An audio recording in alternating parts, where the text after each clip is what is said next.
When you get in the vehicle for the first time and power it on, you'll see the factory screen. I'm going to show you how to pair and set up CarPlay now. First of all, long hold the voice speech button on the steering wheel for 3 seconds, and that will pull up the Hamilton Upgrade Kit underlying interface. If you click on Bluetooth, you'll see there is the Bluetooth name.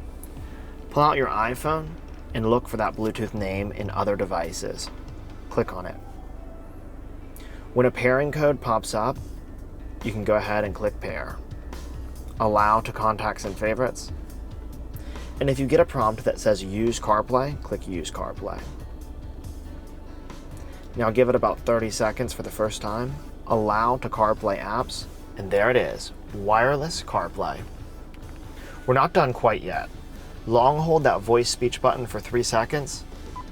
Come to Home, Audio, Source, and make sure your unit is set to aux mode to use the Hamilton Upgrade Kit. I also would strongly encourage you to erase your original Bluetooth from your phone and erase your phone from the original Bluetooth network. You don't want the factory Subaru Bluetooth network trying to grab your phone anymore. Your phone will stream audio through to the Hamilton system, and the Hamilton system will play it via your aux line, which we've grabbed from behind the wiring harness. If you have any questions, don't hesitate to call our customer service. I'm Dave, and I'll see you in the next video.